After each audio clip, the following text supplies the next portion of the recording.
Hello, Africa, and welcome to AAU Talks on AAU TV. AAU TV, the voice of higher education in Africa. My name is Irene Dufie Addai, and I'm going to be your host for today's discussion. Today, we are talking about promoting science and technology innovations in Africa. My guest for today's conversation is Dr. Oluseyi Adeyemi of First Technical University, Ibadan-Nigeria. We go for a quick break, and when we come back, we will start with our conversation. Do stay tuned.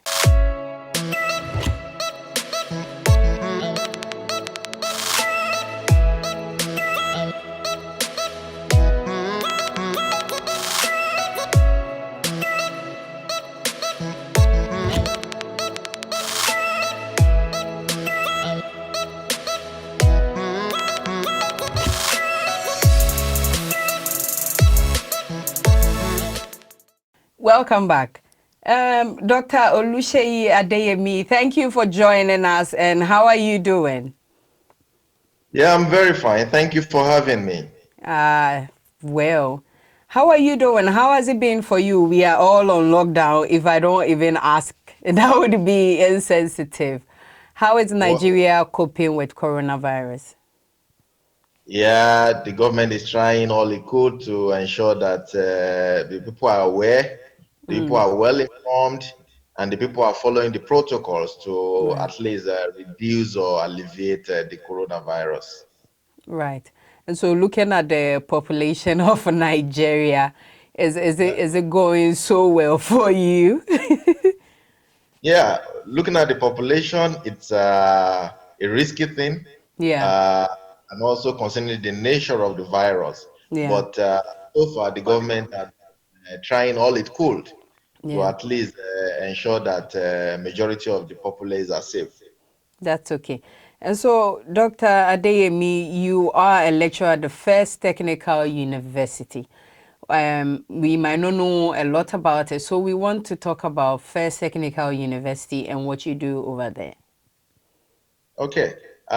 First Technical University, it's a university that was established over 2 years ago. Uh, the main aim is to promote science, technology, and innovation with entrepreneurship, and also to ensure that there is a kind of outcome-based learning, Right. whereby students just don't follow the theoretical module alone, but they bridge theory with practice. Right. And so today we are discussing promoting science and technology innovations in Africa.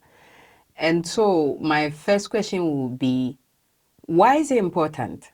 Because there is art, there is liberal art, there are other courses. But why is there the need to promote science and technology innovations in Africa? Yeah, thank you. It's extremely important. First, I like to say, what is science? To me, Yeah. science is just a way of developing knowledge and trying to apply that knowledge systematically, Right. at least some evidences. And then when you think of technology, technology is just a tool by which you can solve real life problems. Right.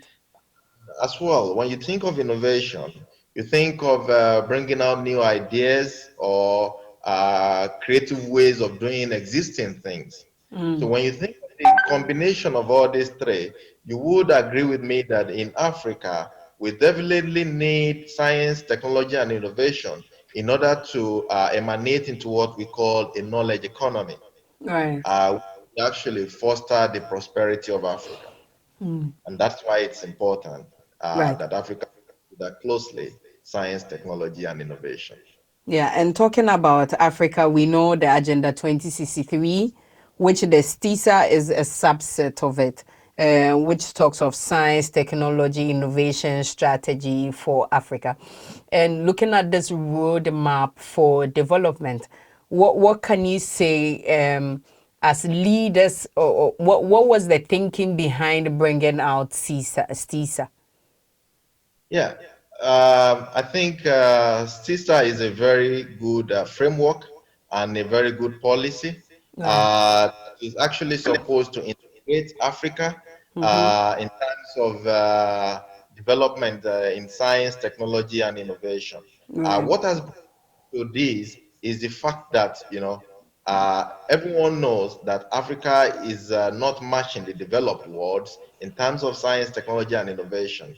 And in an attempt to do that, we actually need to promote and increase our level of scientific discoveries, application of those discoveries, and development of tools to actually apply those discoveries in our own context. Right. We've Very seen a lot. important. Yeah, we've seen a lot in the developed world. We've seen a lot happening, but yet coming to Africa, there is a gap. Mm. In order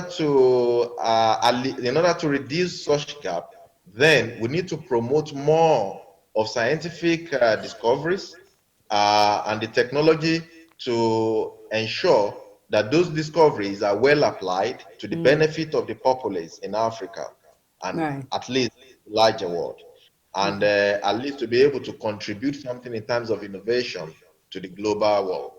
Right. So how has the journey been so far? Because STISA was 2014 and we are in 2020. 6 years. What would you say it has been for Africa? Are we still on the road or we've diverted a little bit? Well, with policies like this, it's a well spelled out policy, but you know, when you have a goal, some things come in between the goals that you cannot think of by the Mm. time you start to think of the goal. I won't say that we are there yet. I won't say that we have completely diverted from the CISA objectives, Mm. but I would rather say that we are not following it accurately as we have hoped to be, and that's Right. not a problem in itself. So many things have come in between. Even before this year, or can I say late last year, Right. before the emergence of the coronavirus. Mm-hmm. You agree with me that on the record, uh, considering the disintegration of the program into phases, Right. still doing quite well in terms of following what they have per phase. Right. And right now, we are in the third phase of the STISA agenda, Mm-hmm. which is to develop new programs. And coupled with the fact that coronavirus has come in, we can see a lot of new programs, a lot of new initiatives Right. asking for scientific discoveries, asking for scientific answers to questions. And on Exactly. that, I would say that STISA is still, going as it should be, but at least we can do better. Right. And so we want to situate our conversations to African universities, to higher education in Africa. And so, what are some of the prerequisites for CISA to be successful? Because, as you said, there has been progress. But what do we need to do, or what do we need to get for it to be achieved completely in Africa? Yeah. Thanks for that. Like I said, we need a very good enabling environment. Great. One thing to have these policies is one thing to ensure that those policies are implemented according to Right. what is set out in the policy frameworks. Right. So, for CISA to be able to achieve this, like I said earlier, an enabling environment Right. that promotes scientific discovery, Mm. also promote the adoption of technology, Mm. and they also create a way whereby people can be encouraged to think without the box, Mm. bring out new innovations, and think differently in an attempt to help the society with some of the Right. problems that we know and some of the problems that are not yet known. Mm.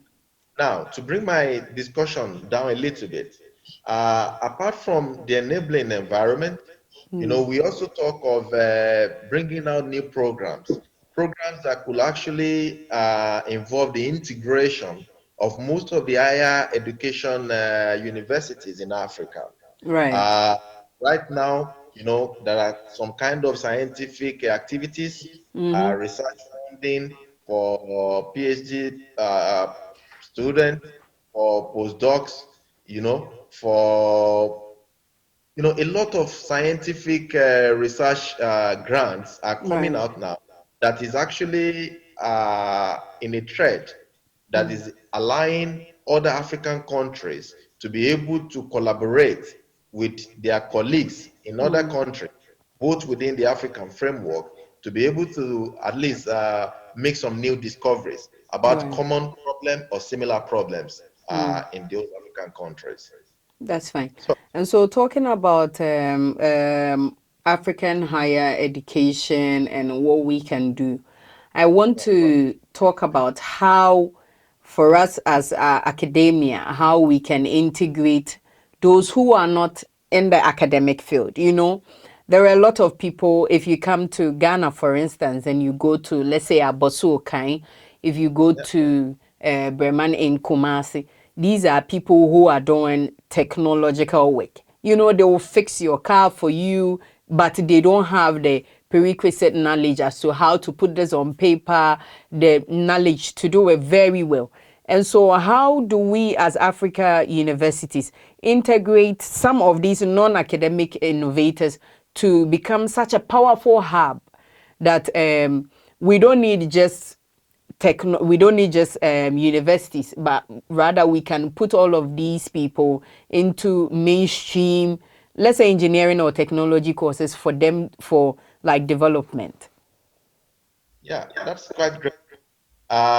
Well, thinking of my own university where I presently lecture, Mm. that is the one of the main objectives of the university Right. to be able to have students that can blend theory with Mm. practice. Mm. Not not engineers or not technical people with just theoretical knowledge, but Right. people who use their hands to do something based on the Mm-hmm. knowledge and skill that they have acquired.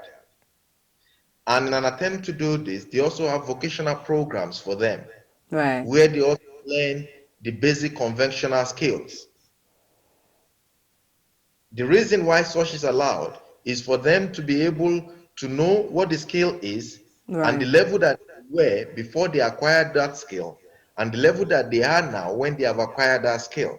Mm. So understanding that that skill is a value to Mm. them will also make them to think without the box, Mm-hmm. to think of new innovations, to think of new ways of doing existing things, and to bring out value from that. Then we can also say that they are going in the entrepreneurial way. Mm. So for my own institution, in an attempt to bring people from the society who don't have the theoretical knowledge, what we do is, we invite them for some of this vocational training for our students, Yeah. and in that way, they have an interaction with our students. Our students are able to gain from their practice-oriented approach Mm. and from the skills that they have gathered over time. Right. And our students are now able to think of the theoretical underpinnings Mm-hmm. Mm-hmm. of some of these things that these people that are in the society are doing without Right. even formal education. Mm. And again, in my own university, one of the things they also do to encourage, people like that is they invite them to come over, show us your innovation, show us That's your that's invention. that's amazing. Yeah. Yeah, let's interact together. Mm-hmm. Let's let's critique it. Let's critique it. We go through a critical analysis of what they are Right. doing. And in Mm-hmm. that process, they are also able to understand because sometimes they do things without even thinking of the reason why they did They it. are doing it exactly. So when we talk together like that, we make them understand, okay, this is the reason why you are doing this. Then in that way, they understand the reason now. Then they can also think of, oh, could there have been a better approach or a better way of doing such things? Right. And like that, we tend to collaborate together to take such innovations or such inventions to the next level. Right. That's what we've been doing in our university. Again, we also do have like a kind of tea meeting Mm. uh, where people from the industry would come, the expert that we know from different fields, Right. would interact with the students and also with the faculties. And, through that interaction, ideas spring up, innovations spring up. And we tend to pursue that in Yeah. collaboration with students, the faculty, and people from the industry. So Right. there's a kind of active relationship between the town and the gown. That's right. I was about asking you about linkages. But since you've already talked about that, we go for a quick break, and when we come back, we'll continue with our discussion. This is AAU Talks on AAU TV. Do stay tuned. Welcome to the University of Khartoum, which was set up in 1902 in Khartoum, Sudan. The university has a lot of antique buildings, and among them is the University of Khartoum Library, which is one of the oldest buildings of the university. It was set up in the early 20th century. The library has benefited from some donations, and these include the Turkish and the Japanese corners. The Turkish corner was refurbished by the Turkish Cooperation Agency, and the Japanese corner was also refurbished by the Japanese International Cooperation Agency. The main entrance of the library has two big halls, the Western Hall and the Eastern Hall. These great halls house historic collections of the university. The university library facilities include an antique conference room that is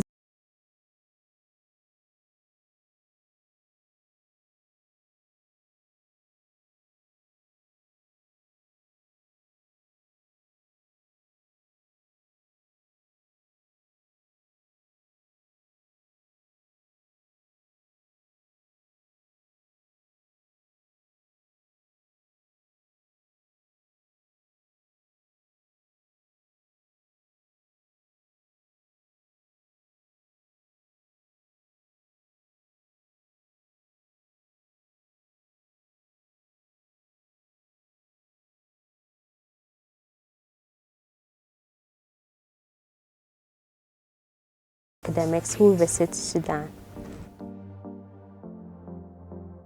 Welcome back. In case you just tuned in, this is AAU Talks on AAU TV, and I'm here with Dr. Oluseyi Adeyemi of First Technical University, Ibadan-Nigeria, and we are discussing promoting science and technology innovations in Africa. Doug, before we went on the break, we were talking about a very critical issue of higher education in Africa, and that is university industry linkages. I think these are some of the things that we don't really take absolute care of when we are in the universities, because most times, except those in the universities who are doing practical course, most of us don't go out to do real life, attachment for us to improve on what we've already learned. And then you talked about how important it is. Is there a way that we can make it compulsory for us to, as universities, to have something that is cut into law that if you are doing science, technology, innovation, there are supposed to be some hours that has been set aside technically for hands-on practice outside of your university? Yeah, thanks a lot. Like I said earlier, uh, in the curriculum of the present university where I am now, the First Technical University, Ibadan, uh, there are vocational trainings Right. that are held before they even start normal theoretical activities. Oh, okay. So with that, they're able to understand some skills, some values, and when they are now going through their main program, they are able to understand how those skills relate to what they are learning theoretically. Again, there are also already established hands-on trainings that are also involved in the curriculum, particularly when you are in the technical area or technical programs. Sure. Like in Nigeria here, we have the student work experience program for students that are in the 200 level undergraduates. That's about setting about some 8 weeks for them after Yeah. their main theoretical learnings to be able to go out to the field, put their hands on something, learn the way they are doing it, and be able to bridge, the gap that is existing with what they have learned and what they are saying Right. practically. And also, when they get to their third level, they do the same thing. They go for 12 weeks, hands-on in the industry Right. that is kind of related to their studies. And also, for technical courses, even in the 400 level, when they are in the fourth year, they still go for about 6 months, complete whole semester Right. to learn about practical things, to be able to at least leverage on their theoretical learnings with practice, and as such, bridge theory and practice. So that is already established in the curriculum, and that also has some regulatory or legal underpinnings, at least from the Nigerian University Commission. Right. So, following that from the Nigerian perspective on that scale, and coming down to the university scale, there is vocational trainings, and there is no project, no scientific, technological, or innovative project that the university will embark upon that it will not involve the students and the faculty. Right. And that is also to create a kind of robust environment. Yeah. So I think for that we are doing well, but the question still remains, why are we still where we are? Because looking at the things that we put on the ground, looking at Yeah, improvements that we have, we yeah. still have a lot of challenges. And so I would want to know from you, since you are the expert, what has been some of the challenges and why are we still not seeing the progress that we want to see because we are doing so much? Well, to be honest with you, so many factors come into play. Right.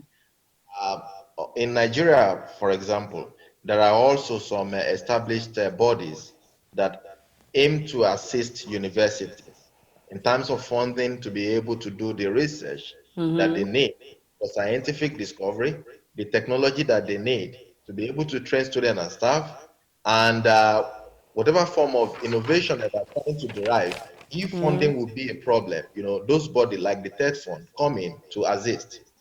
But then, like in my own university, it's just started about 2 years ago, but I can tell you that groundbreaking discoveries, according to the Vice Chancellor, Okay. who, like has always been said, is a perfectly fit Vice Chancellor for such a university as ours. Yeah. And the reason being that no matter the funding or the grant that he receives for all these kind of initiatives, they are well spent for such programs. So, when there is a value for spending money, then there will definitely be value that the student can also, you know, get from the equipment that have been bought, from the facilities that have been put on ground for them to be able to learn and achieve the main aim of the outcome-based learning, which we are trying to promote through science, technology, and innovations. So it comes back to the point that if uh, things are done the way they should be done, without any level of corruption, then we will achieve much more. Yeah. Again, we also need some legal frameworks that create some kind of flexibility. Right. You know,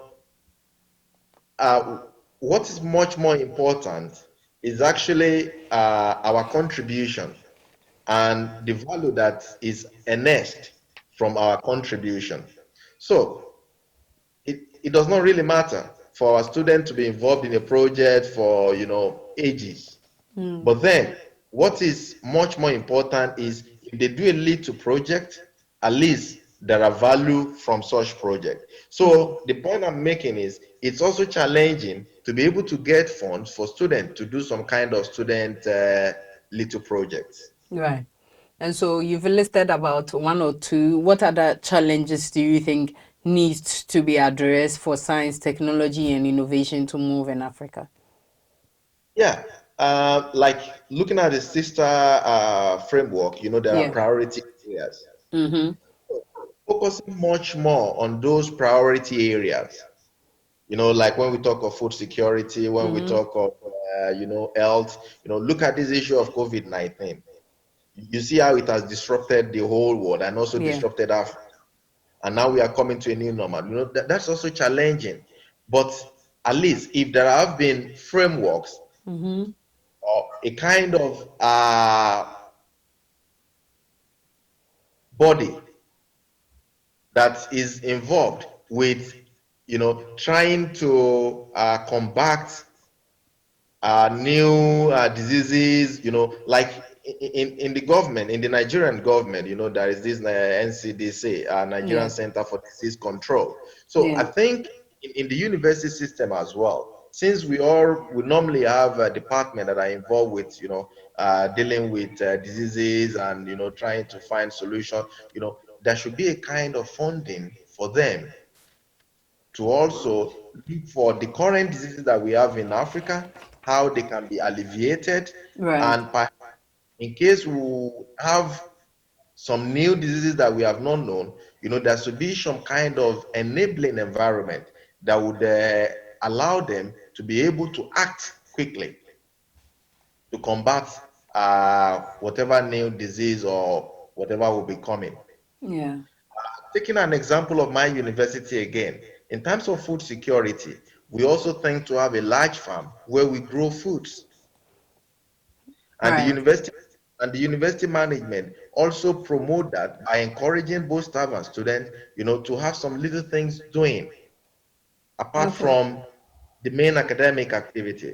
Right. So, when such a kind of framework is actually developed, it Mm. avoids a lot of other challenges. Yeah. Because if I grow the food for me and few other people, and Yeah. you can grow the food for you and some other few people, like that, the chain is increasing, and before you know it, we'll be Mm-hmm. feeding our community.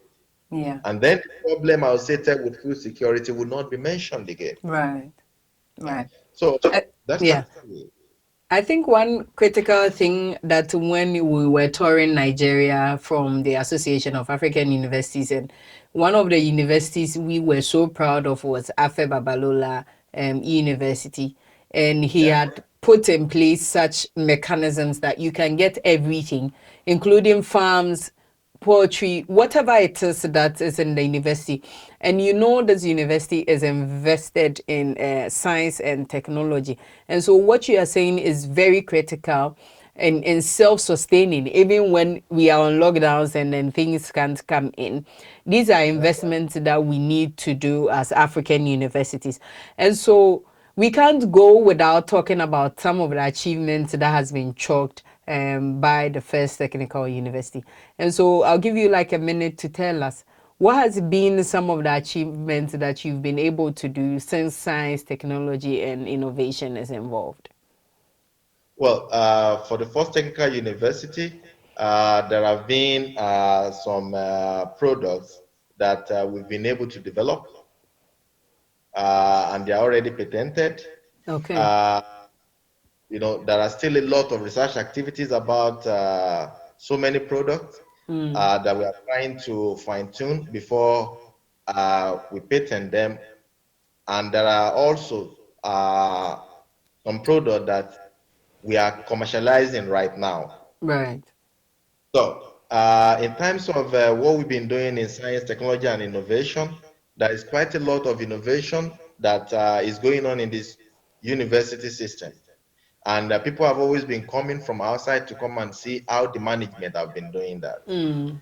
Like Mm. I said, the young university, and like you mentioned the case of Afebala the other time, Mm.